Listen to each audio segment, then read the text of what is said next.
Bismillahirrahmanirrahim. Assalamualaikum warahmatullahi wabarakatuh.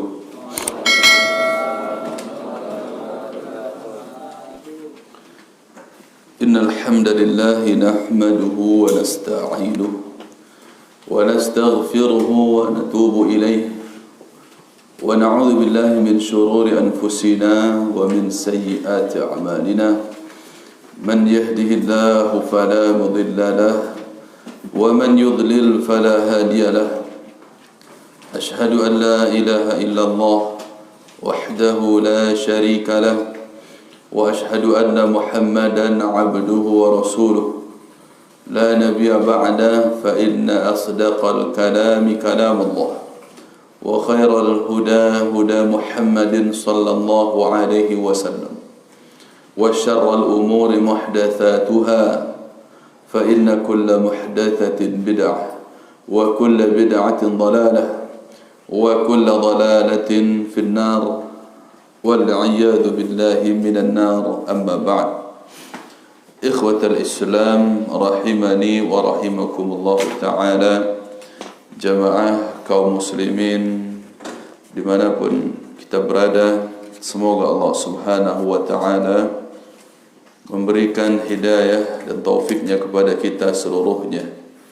Kita memujinya dan kita bersyukur kepadanya atas apa yang Allah berikan kepada kita berupa nikmat hidup di atas Islam, mendapatkan hidayah di atas iman dan amal saleh. Kita bersalawat, semoga Allah sampaikan salawat kita untuk Nabi Muhammad sallallahu alaihi wasallam, untuk keluarga beliau, sahabat-sahabat beliau dan orang-orang yang mengikuti beliau sampai hari kiamat. Ikhwatal Islam rahimani wa rahimakumullah ta'ala, masih kita dalam pembahasan kitab Mujmal Usul Ahli Sunnah wal Jamaah fil Aqidah, yaitu di dalam bab al-iman, bab yang keempat, al-iman, pada poin yang kedua ya. Pada poin yang kedua, di mana poin pertama sudah kita bahas tentang iman terdiri dari qaulun wa amal. Qaulun wa amal ini sudah kita bahas. Kemudian kita bahas juga bahwa iman itu bisa bertambah dan bisa berkurang. Taib. Pada poin yang kedua, man akhrajal amala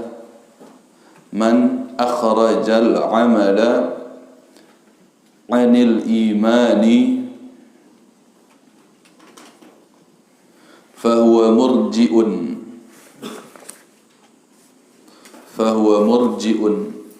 Man akhrajal amala anil imani fahuwa murji'un wa man adkhala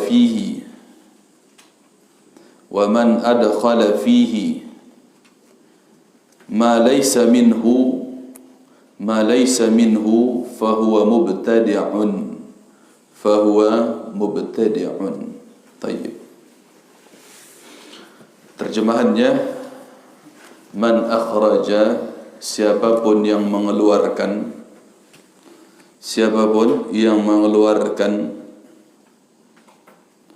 amal perbuatan dari iman, anil iman, siapapun yang mengeluarkan amal perbuatan dari kategori iman atau dari cakupan iman atau dari iman juga boleh, fahuwa murji'un, maka dia adalah murji'ah.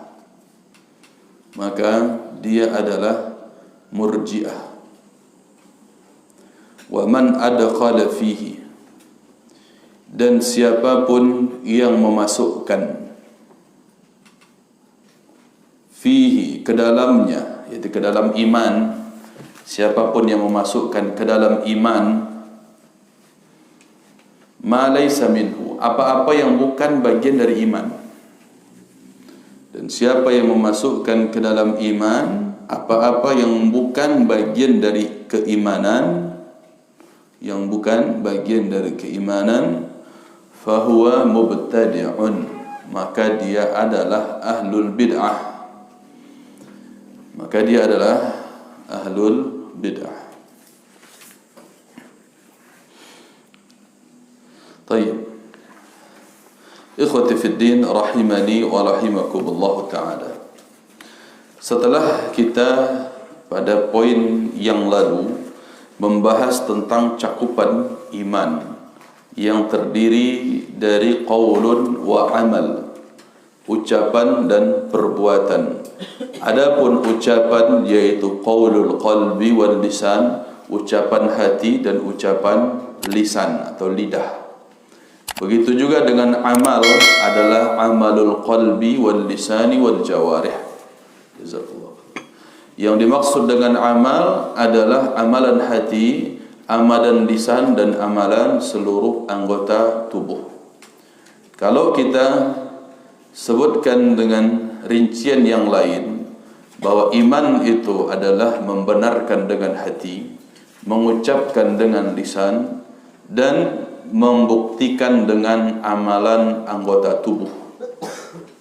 Ini rincian cakupannya. Sifatnya dia bisa bertambah dan bisa berkurang.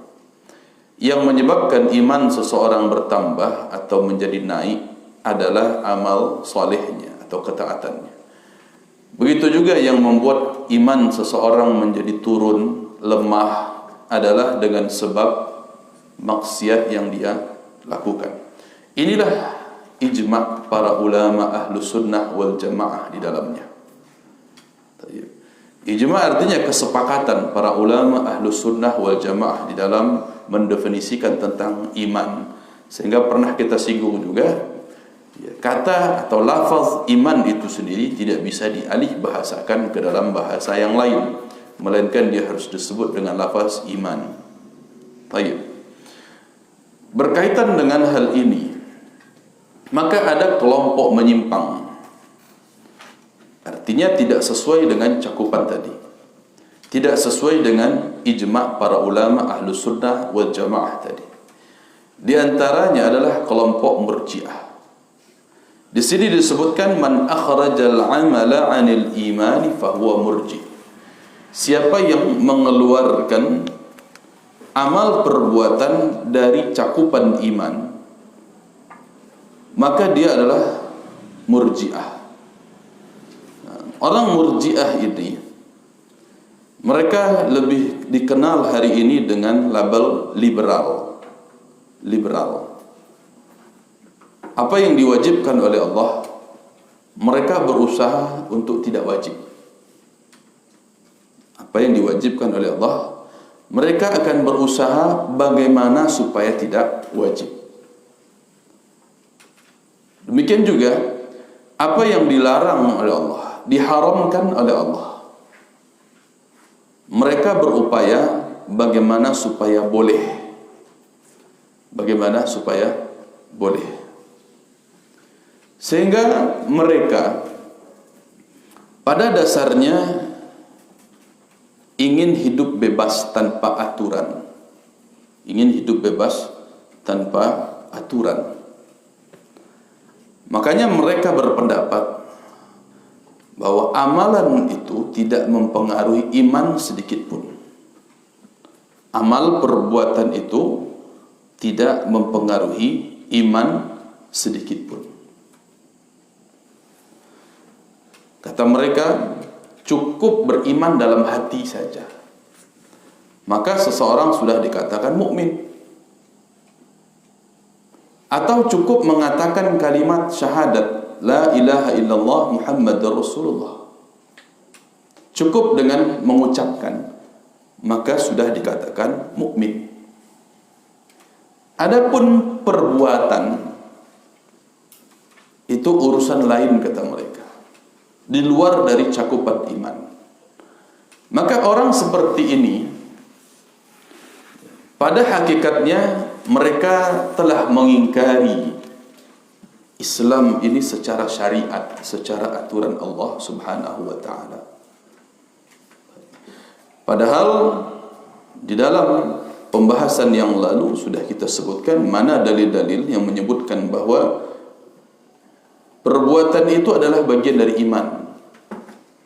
Wa ma kana Allahu liyudhi'a imanakum. Ketika Allah membahasakan tentang salat, ya, Allah katakan Allah tidak menyia-nyiakan iman kalian. Adapun salat itu adalah perbuatan, ucapan dan perbuatan yang dimulai dengan takbir dan ditutup dengan taslim. Begitu juga ketika Nabi SAW menyebutkan wa adnaha imatatul adha anit tariq.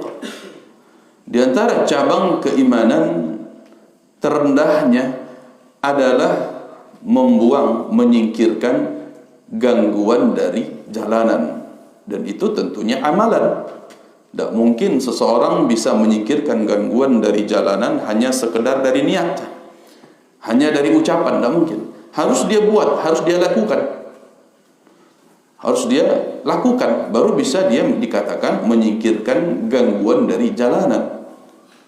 Nah, makanya amal itu tidak bisa dipisahkan dari iman. Adapun orang-orang yang murjiah, mereka menyingkirkan amalan dari cakupan iman.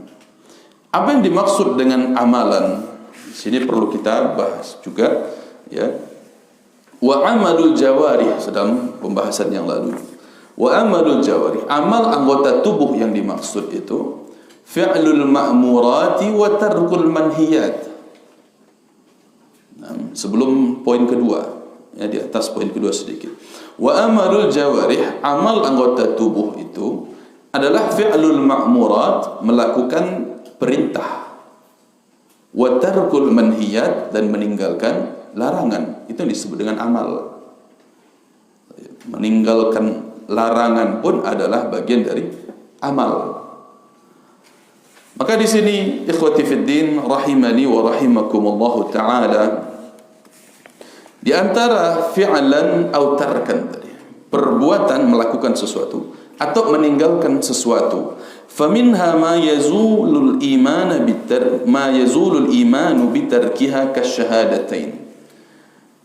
Di antara perbuatan ada yang bisa membuat hilangnya iman.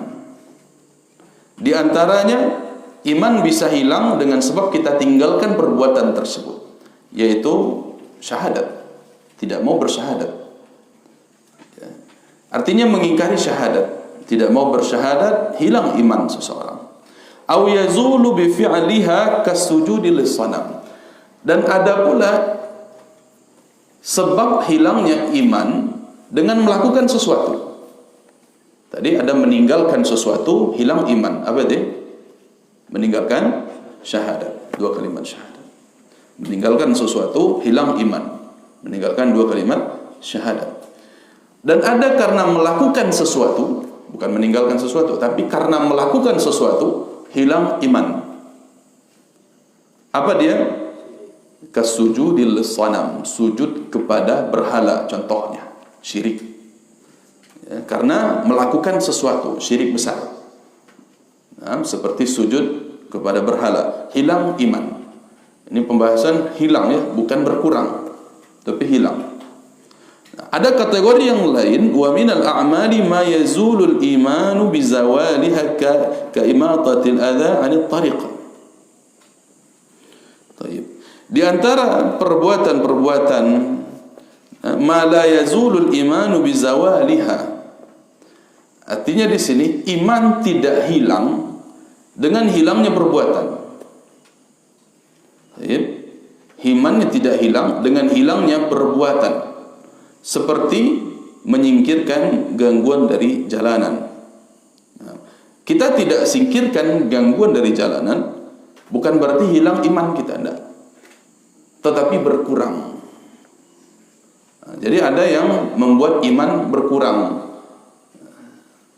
ada yang membuat iman berkurang, dan ada yang membuat iman bertambah ketika menyingkirkan gangguan dari jalanan, bertambah iman. Tapi ketika membuat gangguan dari jalanan atau tidak menyingkirkan gangguan dari jalanan, maka iman berkurang. Nah, begini contoh-contoh yang nyata dalam amalan sehari-hari kita.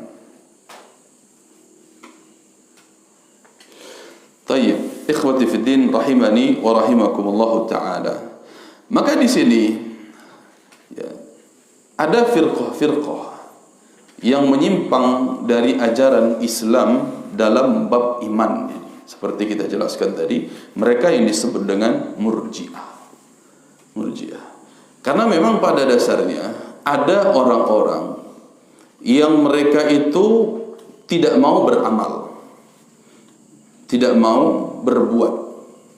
Baik perbuatan ini dalam melakukan suatu amalan perintah atau meninggalkan larangan. Karena keinginan mereka hidup bebas, liberal, tanpa aturan. Maka berbagai cara yang mereka lakukan, berbagai upaya mereka coba.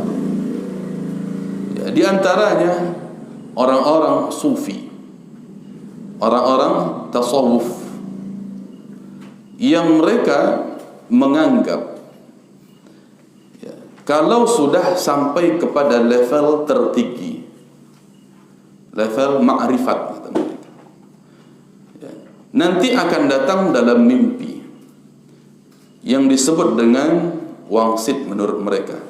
Mimpi, ada bisikan dalam mimpi tersebut yang mengatakan, kamu sudah sangat cinta kepada Allah, maka mulai saat ini, mulai malam ini, kamu boleh untuk tidak solat, kamu boleh untuk meninggalkan perintah-perintah Allah yang lainnya. Mulai malam ini pula kamu bebas melakukan apa saja, tidak ada lagi yang diharamkan bagimu, karena cintamu sudah sangat tinggi, sudah sangat besar. Dan ini pernah kita bahas juga di antara sifat kaum Murji'ah pada pembahasan bab sebelumnya, apa? Yang beribadah kepada Allah hanya dengan rasa cinta, tanpa ada rasa harap dan takut. Betul? Nah, ini kaum Murji'ah beribadah kepada Allah hanya dengan rasa cinta, apa? Hanya dengan rasa harap saja. Rasa harap saja. Kalau hanya dengan rasa cinta, itu namanya apa? Zindiq.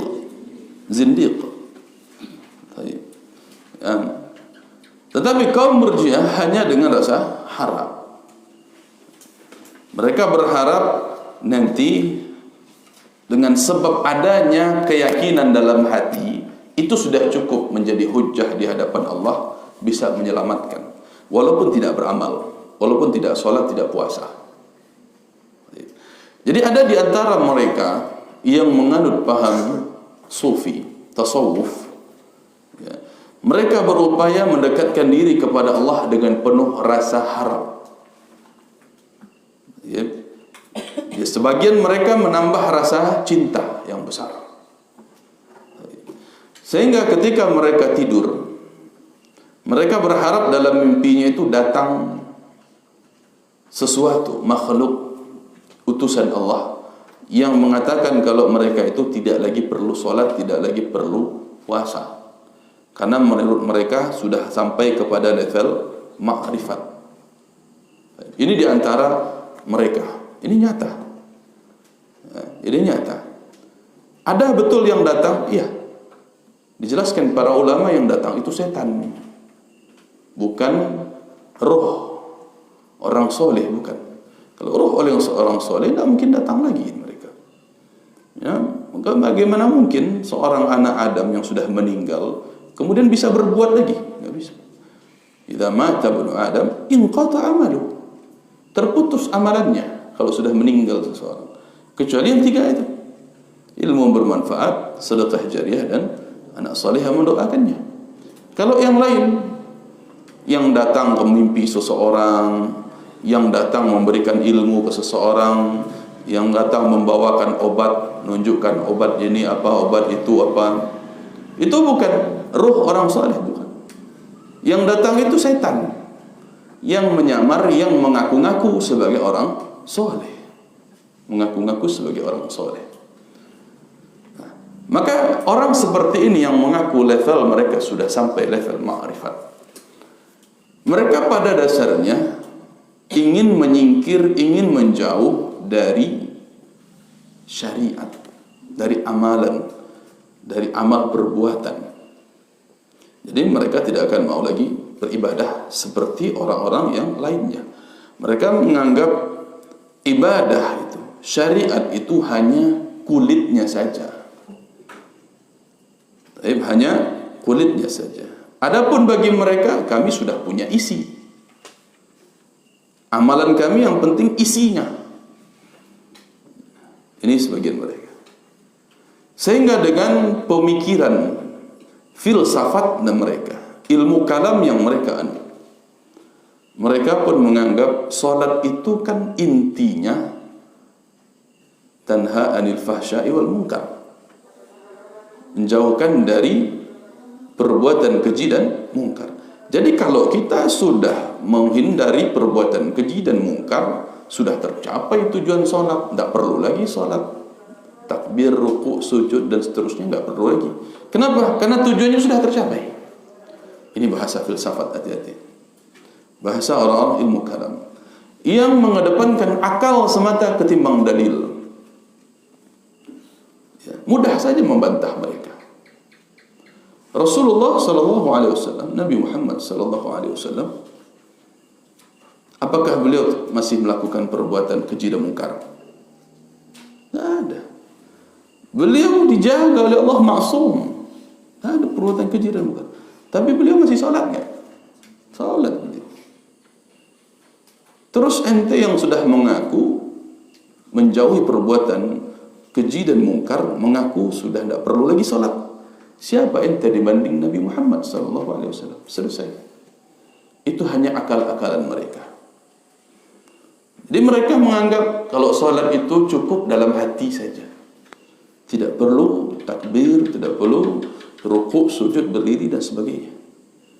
Ini sebagian mereka berpendapat demikian. Sebagian lagi masih dari kalangan sufi menganggap kami ini tidak perlu ikut syariat Nabi Muhammad. Tidak perlu ikut syariat Nabi Muhammad. Kenapa?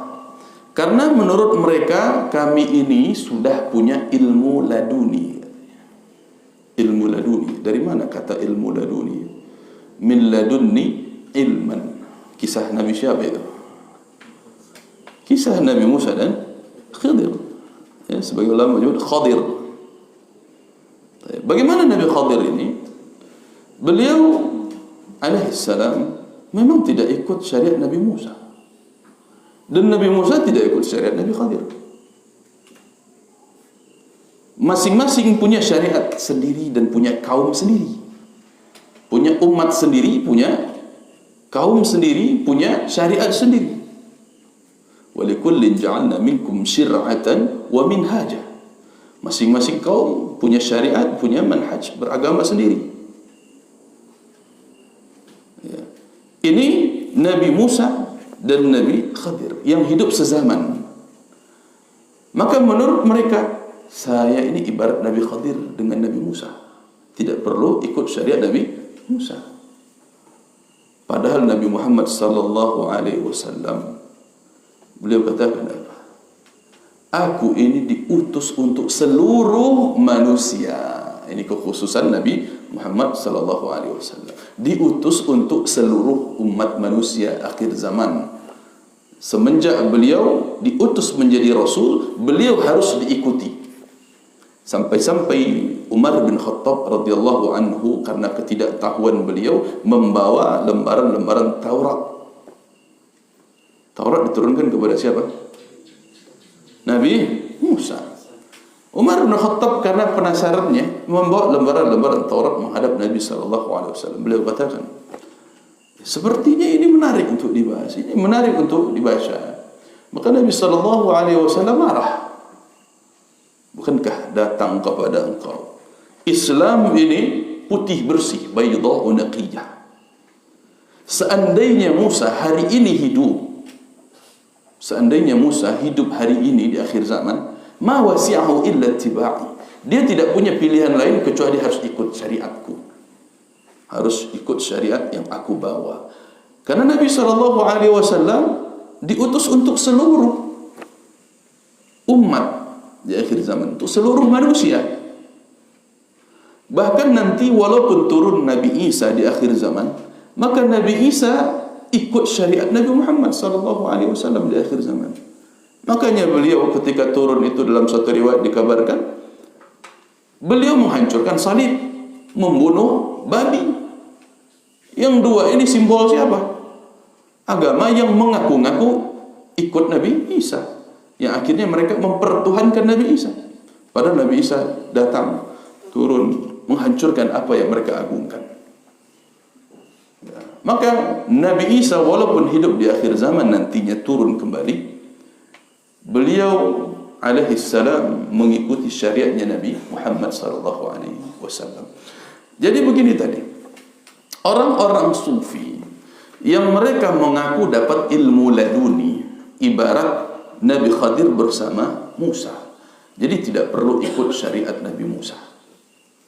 Maka mereka pun berupaya mendapatkan ilmu laduni ini dari Allah langsung min laduni ilman, langsung dari Allah, sehingga mereka tidak perlu, merasa tidak perlu ikut syariat Nabi Muhammad,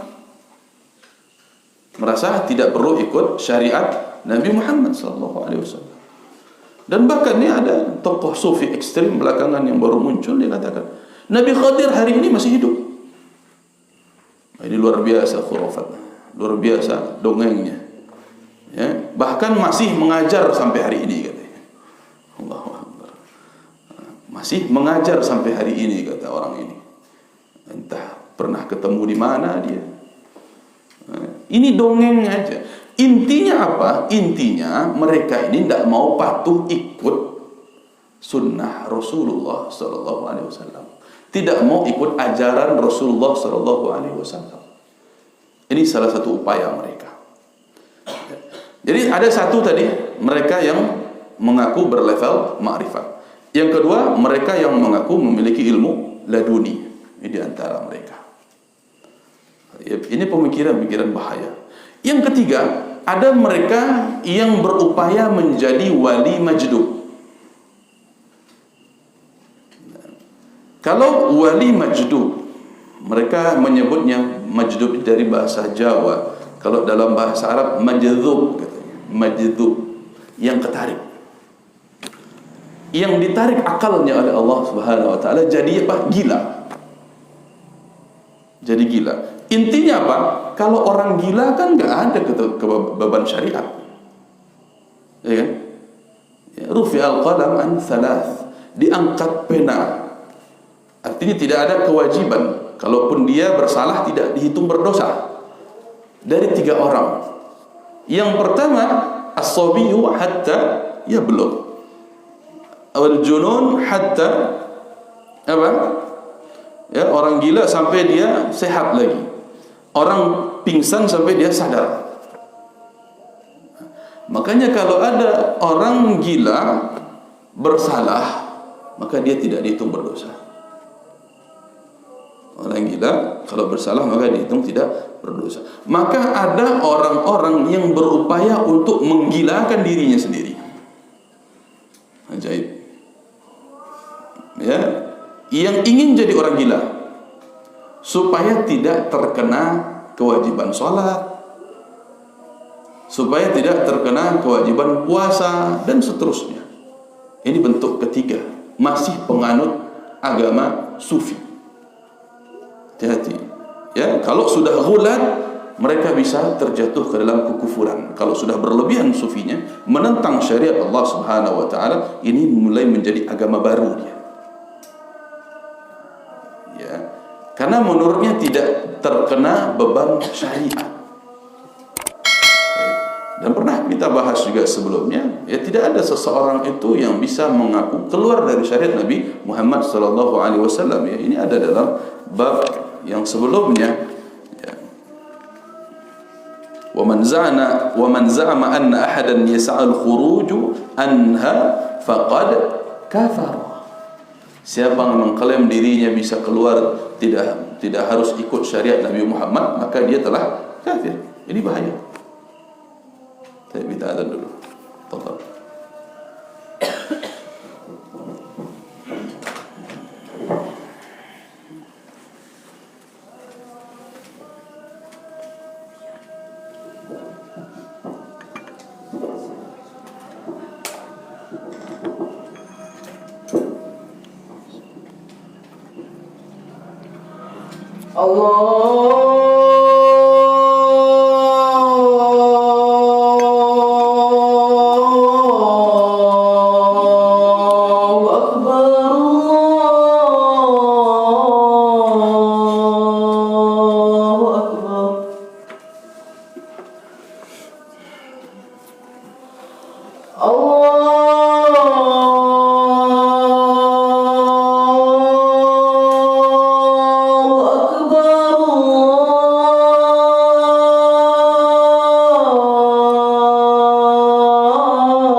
Wassalatu wassalamu ala rasulillah. Itu diantara bentuk orang-orang yang ingin melepaskan diri dari syariatnya Nabi Muhammad sallallahu alaihi wasallam.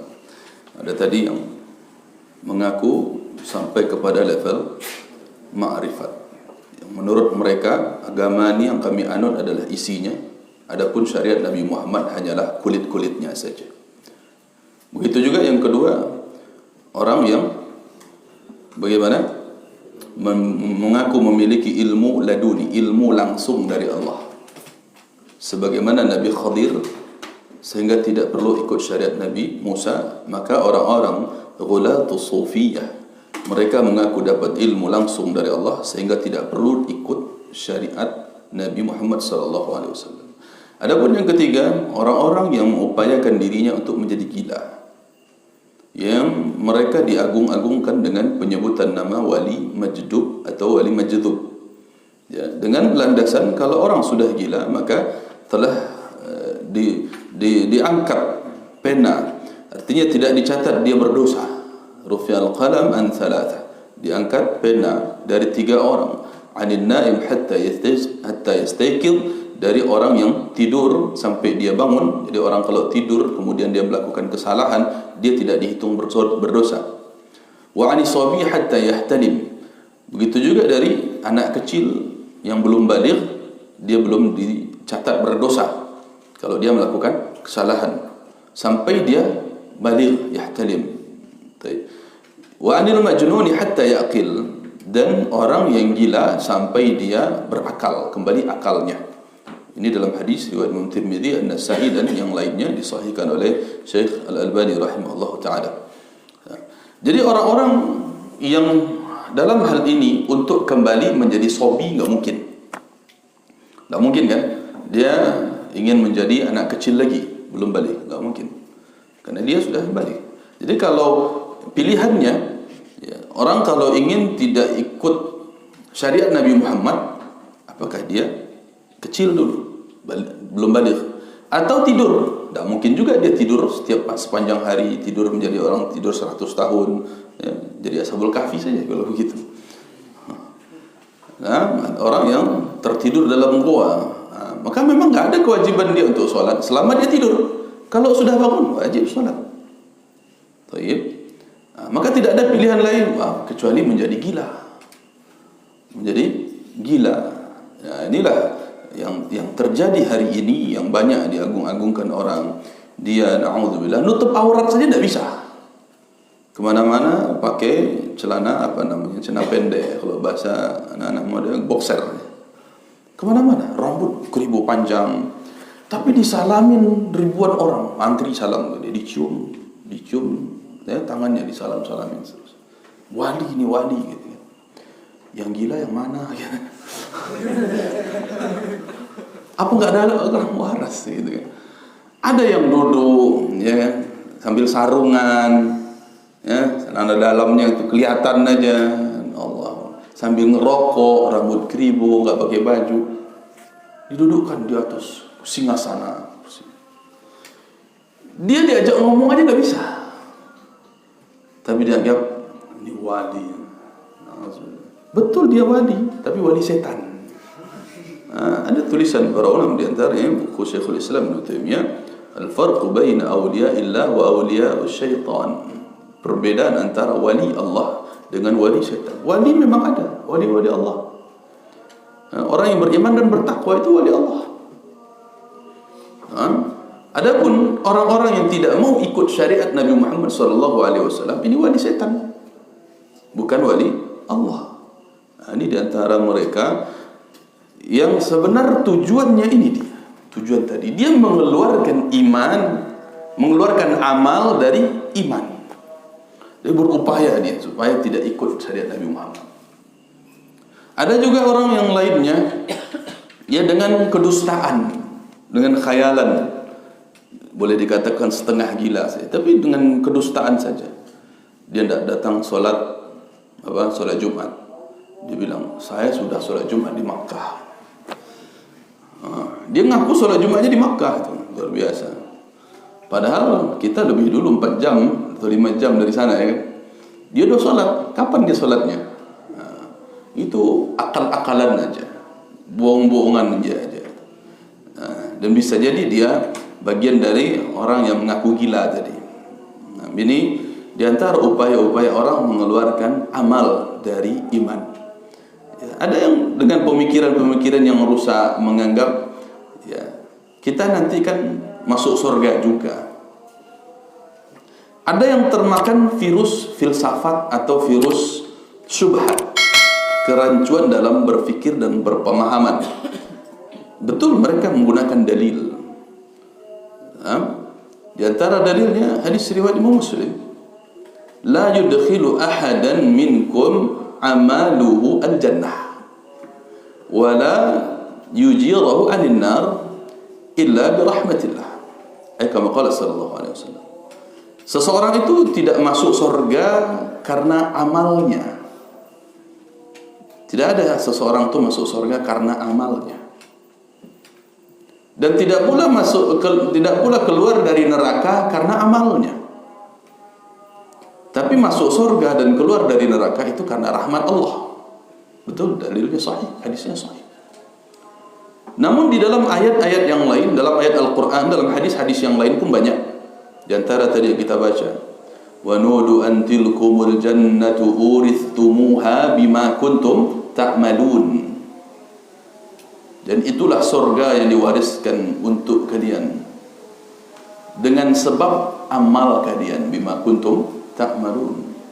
Dalam ayat yang lain banyak, udkhulul jannata bima kuntum ta'malun, dan seterusnya. Masuk surga dengan sebab amal kalian. Jadi bagaimana kita mendudukkan persoalan membahas seseorang masuk surga dalam hadis tadi bukan karena amal, tapi karena rahmat Allah. Ya. Perlu kita pahami bahwa nilai surga itu tidak bisa diukur dengan amal kita, tidak bisa dibeli dengan amal kita. Itu maksudnya. Nilai surga yang luas, yang mahal itu tidak bisa dihitung, diukur dengan amal perbuatan kita. Lalu kemudian kita pede dengan amal kita, oh saya sudah banyak beramal, ini pasti surga saya. Bukan demikian. Tapi lebih dari itu, nilai surga itu hanya bisa diukur dengan rahmat Allah. Ya, dengan rahmat Allah lah kita masuk surga, kasih sayang dari Allah. Dan Allah katakan kepada surga dalam hadis riwayat Bukhari, anti rahmati, engkau adalah rahmatku. Nah, maka bagaimana peranan amal? Peranan amal adalah untuk mencari rahmat Allah, itu dia. Itu korelasi antara ayat dengan hadis yang tadi. Peranan amal adalah untuk mendapatkan rahmat Allah. Kita beramal agar Allah rahmati kita. Dan dengan rahmat tersebut Allah masukkan kita ke surga. Gampang kan pemahamannya? Bukan berarti hati tidak perlu beramal. Bukan demikian katanya. Tapi tetap kita beramal. Jangan seperti orang-orang murjiah yang akhirnya mereka meninggalkan amal, tidak mau berbuat. Yang penting saya hatinya beriman. Yang penting saya banyak sedekah. Yang penting saya mengucapkan kalimat syahadat. Nanti ujung-ujungnya di akhirat nanti akan, ya selama masih ada iman dalam hati saya, Allah keluarkan dari neraka katanya. Sehingga mereka tidak berbuat apa-apa, tidak sholat. Ya, ini diantara tipe-tipe orang yang ingin keluar dari syariat Allah Subhanahu Wa Taala. Ya. Jadi ada tadi karena sebab ilmu filsafat, ada sebab ilmu tasawuf, ada juga karena pembangkangan. Ya, karena tidak suka dengan syariat. Akhirnya mereka menjadi ingkar sunnah. Ingkar sunnah. Ini aliran lain lagi. Ingkar sunnah. Ini yang baru-baru muncul orang-orang. Saya tidak dapati dalam Al-Quran. Kalau ingkar sunnah cukup Al-Quran katanya. Mereka menyebutkan dirinya Quraniyun. Cukup Al-Quran saja tanpa ada hadis. Tidak perlu hadis. Cukup Al-Quran saja. Kembali ke Al-Quran saja. Ini orang ingkar sunnah. Jadi kata mereka apa? Saya tidak temukan dalam Al-Quran itu solat 5 waktu. Ada enggak solat 5 waktu? Tata cara solat ada enggak dalam Al-Quran? Ada enggak? Penyebutan angka 5 saja ada enggak? Makanya Al-Quran secara umum Allah sebut, "Wa ma atakumur rasulu fakhudhuhu wa ma nahakum anhu fantahu." Apa yang datang dibawa oleh Rasul Nabi Muhammad, ambillah. Apa yang beliau larang, tinggalkanlah. Maka tata cara solat datang dari siapa? Dari Rasulullah sallallahu alaihi wasallam. Perintah dalam Al-Quran, "Wa aqimus shalah." Dirikanlah solat umum. Ambilnya ke mana? Caranya ke siapa? Waktunya kapan? Ambil dari siapa? Dari Rasulullah sallallahu alaihi wasallam yang menjelaskan Quran itu sendiri. Maka orang-orang yang ingkar sunnah pada asalnya dia adalah ingkar Quran. Orang yang mengaku dirinya tidak butuh kepada Nabi Muhammad sallallahu alaihi wasallam berarti dia tidak butuh kepada Al-Quran. Karena Al-Quran kan yang menyuruh untuk ikut Nabi Muhammad, ya kan? Al-Quran yang menyuruh. Maka sebenarnya ini akal-akalan, bahasa orang-orang sekarang itu alibi, supaya tidak mengikuti ajaran Islam, tapi mau mengaku KTP Islam. Itu dia anehnya. Katakan kepada orang-orang, kenapa Anda tidak keluar saja dari Islam, selesai urusan. Ya, jangan mengotak-atik agama Islam. Keluar saja dari Islam, akui bahwa diri Anda bukan Islam. Kalau Anda mau jadi ateis kah, atau mau pindah agama murtad sekalian, itu urusan Anda. Umat Islam tidak butuh kepada Anda. Ya, kepada orang-orang liberal ini yang berbagai hari, tiap hari muncul terus. Mereka menduduki peranan-peranan penting di pemerintahan.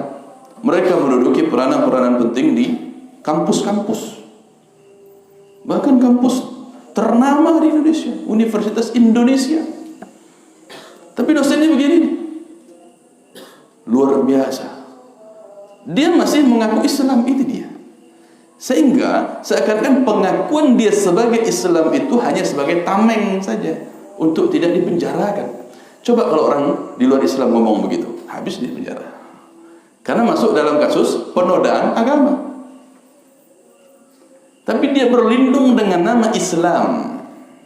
KTP saya masih Islam, saya berhak menyampaikan suara, pendapat, opini. Tapi pada dasarnya tujuan dia adalah mengingkari Islam. Maka sangat jelas, kalau kita betul-betul menjadi orang Islam, itu tunduk dengan aturan Allah. Selesai. Sami'na wa ata'na, selesai. Tak panjang berpikir, tak panjang ribet-ribet ke sana ke sini, tak. Tak harus jadi gila, tak perlu, bahkan tak perlu jadi gila. Cukup kita tahu ini perintah dari Allah, ini dalilnya dari Al-Quran, dari hadis, kita kerjakan, selesai urusan. Jangan mengelak sana ke sini, jadi orang gila dulu, baru kemudian ya, tidak dibebani syariat.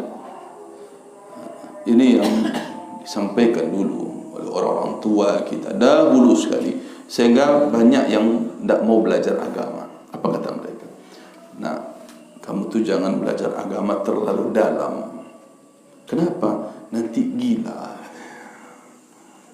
Nanti gila, takutnya gila. Yang dia maksud itu tadi, wali majrub tadi. Orang berupaya jadi gila tadi. Ya. Ini saling berkaitan. Ada dengan pemikiran-pemikiran dia. Mengotak-atik bagaimana caranya ini. Perintah solat ini dia batal. Bagaimana caranya ini? Dia otak-atik pemikirannya dengan pemikiran filsafat, ilmu kalam. Dia otak-atik, kedepankan akal pemikiran. Lama-lama tidak tembus, jadi gila. Stres. Ini bahayanya. Maka cukup bagi kita yang beriman kepada Allah dan Rasulnya, lakukan apa yang Allah perintahkan, apa yang Rasul perintahkan, lakukan. Sami'na wa ata'na. Ambil caranya, tata cara beribadahnya ada dalam hadis-hadis Nabi SAW. Itu pentingnya dua kalimat syahadat tadi. Ya, ada konsekuensi besar yang harus kita lakukan. Kita tunduk dengan Islam itu sendiri sebagai aturan dari Allah Subhanahu wa taala. Kan? Ya, jangan sampai kebencian kita kepada syariat justru memiliki peranan besar untuk menyingkirkan syariat itu. Ini bahayanya. Bagaimana kebencian, dia tidak suka solat 5 waktu. Awalnya begitu, karena menurut dia ini berat, beban, harus dalam waktu sedikit-sedikit azan lagi, sedikit-sedikit harus wudhu lagi, harus ke masjid lagi, harus begini lagi. Benci dia. Ini bagi yang tidak terbiasa selama ini salat fardu 5 waktu. Mungkin awal di pondok dibangunkan marah, subuh lagi udah masuk, baru mau rasanya tidur nyenyak, dibangunkan lagi sama musyrif ini pakai apa baru lagi sekarang kan pakai toa ya kan, marah dia. Ini hati-hati ikhwati fiddin rahimani wa rahimakumullah. Jangan sampai kemarahan antum akhirnya berbuah dendam nanti ini setelah tamat pondok. Wallahi banyak kami saksikan orang yang sudah 6 tahun di pondok, 6 tahun doh ya, tamat pondok tak solat sama sekali, tak solat sama sekali. Dia tamat pondok, banyak, bukan 1-2, banyak. Jangan bicara solat jamaah, jangan. Solat fardu sendiri saja tidak ada. Dia mengaku dirinya tidak solat, tidak perlu solat. Na'udzubillah, ini bahaya. Bisa jadi karena selama di pondok dia merasa kewajiban solat itu adalah aturan pondok pesantren, sehingga dia tidak mengakui kewajiban solat. Ini bahayanya tadi. Ini fatal sekali ikhwati fillah rahimani wa rahimakumullah.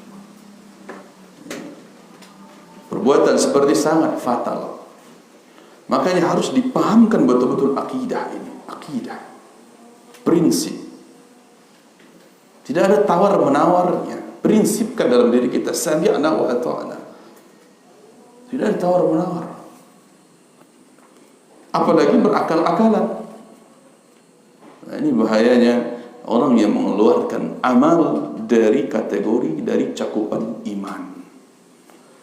Anak pondok yang kita ceritakan tadi, mantan pesantren, mantan santri tadi, dia berkeyakinan selama iman ada dalam hati saya, nanti juga akan masuk surga kok. Ini orang Murji'ah begini. Jadi iman itu cukup dalam hati. Saya yakin Allah ini Tuhan saya. Saya yakin ya begini. Saya yakin dengan rukun iman semuanya. Saya yakin Islam ini agama yang benar. Cukup. Apa mau urusan sholat ini urusan masing-masing. Puasa urusan masing-masing. Maka banyak sekali ikhwati fillah rahimani wa rahimakumullah. Hari ini orang yang mengaku dirinya tidak perlu sholat itu banyak sekali. Banyak. Sudah boleh dikatakan langka anak muda seumur antum ini ke masjid. Langka. Langka sekali. Yang lebih banyaknya seumur ngaku tidak perlu sholat. Lihat kan siapa lawan kita main futsal kelas 1 waktu bulan dulu sama Ustaz siapa Pak Ronaldo, tahu? Umuran berapa itu? Umuran antum kan? Sholat tak mereka? Kita sholat kan? Mereka sholat tak? Adzan, ini kita sholat, mereka kaget ngapain orang sholat? Mereka terheran-heran aja. Main futsal lagi, tanding lagi. Pakai mereka masih begitu. Ya, tidak ada menyentuh air sama sekali gitu. Ya, itu cerminannya ikhwati fillah. Ini pemikiran-pemikiran syubhat, kerancuan berfikir. Ya, boleh jadi karena mengikuti tadi orang-orang yang sudah tersesat di dalam jalan tasawuf. Bisa jadi karena kerancuan ya berfikir disebabkan oleh para aktivis-aktivis liberal, atau termakan fitnah, termakan syubhat dari dai-dai penyesat umat. Ini hati-hatinya kita ikhwati fillah rahimahullah mempertahankan akidah, apalagi di akhir zaman, mempertahankan akidah dari kerancuan, dari cara berfikir. Ini menunjukkan, makanya Imam Al-Bukhari rahimahullah ta'ala ya, beliau menyusun satu bab khusus setelah bab permulaan wahyu dalam kitab Sahih Bukhari, bab kedua ya, kalau beliau bahasakan kitab kedua, Kitabul Iman. Kitabul Dan awal kalimat beliau ketika membahas kitabul iman, al-imanu qaulun wa amal, yang kita sebutkan tadi, menunjukkan pentingnya beramal. Ya, menunjukkan pentingnya amal. Tidak sembarangan, tidak perlu kita ya, harus jadi profesor, doktor, tetapi tidak mau beramal. Apa gunanya? Tidak mau sholat. Profesor, doktor tidak mau sholat, apa gunanya? Profesor, doktor menghalalkan riba, apa gunanya? Kan ada ya, disertasi seorang doktor yang menghalalkan zina. Apa gunanya di dokter menghalalkan zina? Ini dia. Ya, persis dengan apa yang kita bahas tadi. Jadi fungsinya, tujuan orang-orang liberal, orang-orang murjiah ini, bagaimana supaya yang wajib itu tidak menjadi wajib, dan bagaimana semua yang haram itu boleh dilakukan. Bagaimana supaya yang haram itu jadi boleh dilakukan. Inilah pemikiran-pemikiran liberal, pemikiran kaum murjiah. Sekecil apapun ikhwati fiddin rahimani wa rahimakumullah, dalam prinsip Ahlus Sunnah wal Jamaah, sekecil apapun dosa, kesalahan, maksiat, itu mengurangi iman. Mengurangi iman dia. Antum menghibahi ustadznya, itu mengurangi iman. Antum mencela kawannya, memberi laqab, gelar-gelar buruk untuk kawannya, itu mengurangi iman. Antum mencuri uang kawannya di dalam dompetnya, di dalam loker, itu mengurangi iman. Jangan bangga, saya anak pesantren, dah banyak amal saya, nanti saya akan bayar dengan amal. Itu sama orang murjiah, begitu berfikirnya. Ya, dia menganggap perbuatan maksiat itu tidak mempengaruhi iman. Itu juga diantara bentuk orang murjiah. Jadi ciri orang murjiah yang pertama tadi, dia mengeluarkan amal dari kategori iman. Kemudian dia menganggap maksiat itu tidak mempengaruhi iman. Itu orang murjiah. Dosa kecil, dosa besar, selagi masih ada iman, sudah tidak akan rusak iman saya. Nah, di antara mereka yang mengatakan, banyak contoh-contoh, kalau kita urai ini luar biasa perbuatannya, habis waktu tidak cukup pembahasan kita. Ada orang mengatakan boleh mengucapkan selamat Natal, kan cuma ucapan, ini tidak mempengaruhi iman saya dalam hati. Lagi-lagi ini juga berasal dari kaum liberal, murjiah lagi. Menurut mereka iman itu hanya dalam hati. Adapun ucapan kekufuran, ucapan mengandung kekufuran, ini tidak mempengaruhi iman sama sekali. Padahal konsekuensinya mengatakan selamat Natal tadi, mengakui apa yang diakui oleh orang-orang Nasrani, selamat atas kelahiran Tuhan. Sebagian mereka mengatakan selamat atas kelahiran anak Tuhan, kan itu arti Natal. Lalu ada orang Islam yang mengakui Nabi Isa sebagai Tuhan. Kalau mengucapkan Natal, selamat Natal, berarti telah mengakui Nabi Isa sebagai Tuhan. Bahaya ya. Bisa batal keislaman kalau begitu. Makanya haram mengucapkan selamat Natal. Walaupun hati masih dalam meyakini Allah satu-satunya ilah yang berhak diibadahi, tapi lisan dia bisa mengeluarkan dia dari iman. Paham? Nah, ini pembahasan-pembahasan dalam akidah yang mesti kita uraikan terperinci beserta dengan contoh-contoh di masyarakat.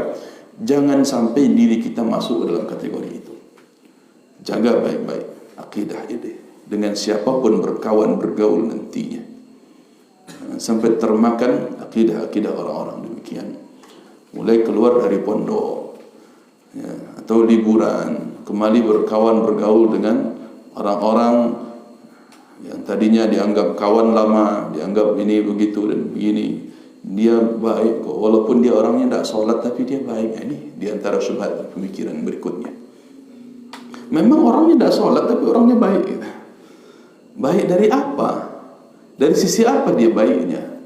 Oh, dia suka membantu kalau kita susah, suka ngasih uang, suka ngasih makanan, walaupun dia tidak sholat tapi dia baik, begitu. Ikhwati fillah rahimani wa rahmakumullah. Kepada Allah saja dia berani ingkar, apalagi kepada yang lain. Kepada Allah saja berani dia membangkang, tidak mau sholat, apalagi kepada makhluk yang lain. Kalau selama ini dia dikenal sering senyum, ramah, suka membantu, ya, anaknya baik, rajin menabung, ya, hafal nama-nama pahlawan, gitu, kata baik kata orang. Walaupun demikian keadaannya dia, itu cuma cari muka. Dia sering bantu-bantu, ngasih ini. Itu cari muka namanya. Ya, supaya dipuji orang sebagai orang baik. Nah, buktinya kepada Allah hanya dia enggak baik. Bagaimana dia akan menjadi orang baik? Nah, ini diantara hal-hal yang perlu kita singkap, bagaimana fatalnya pemikiran-pemikiran orang-orang yang masih menyatakan dirinya di atas Islam tapi tidak mau beramal, tidak mau berbuat baik perkara-perkara yang wajib ataupun perkara-perkara yang sunnah. Begitu juga dalam meninggalkan perkara yang haram atau perkara-perkara yang makruh. Maka kembali kepada prinsip dasar kita sebagai orang beriman, innama kana qaulal mu'minin idza du'u ila Allah wa rasulihi liyahkuma bainahum an yaqulu sami'na wa ata'na. Itu prinsip ya, ringan sebenarnya. Islam ini ringan sekali, ikhwati fiddin. Ya, tidak perlu berbelit-belit kita berpemikiran begini, pemikiran filsafat berbelit. Jangan bebani akal kita dengan sesuatu di luar batas kemampuan kita untuk berfikir.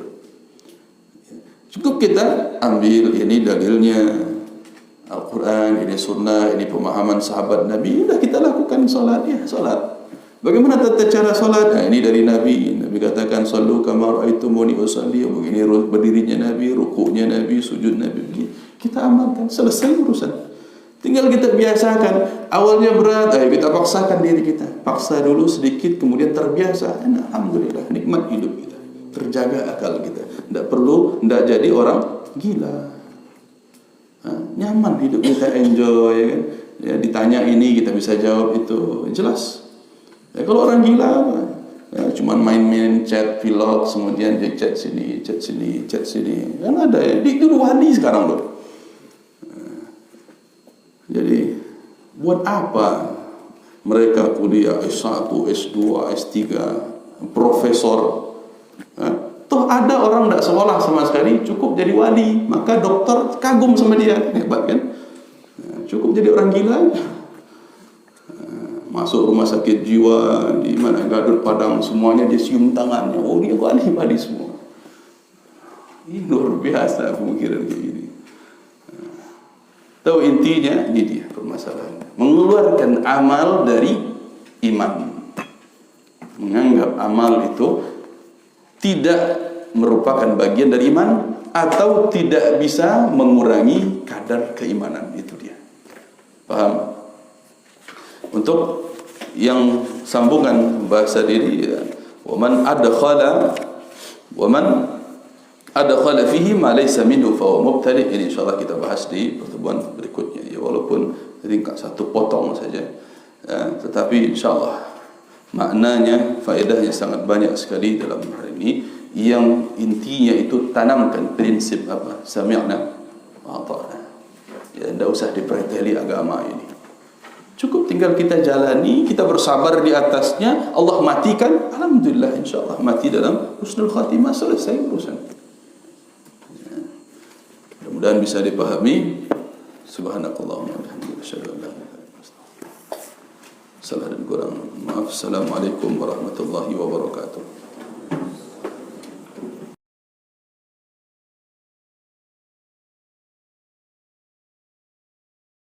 قل يا عبادي الذين أسرفوا على أنفسهم لا تقنطوا من رحمة الله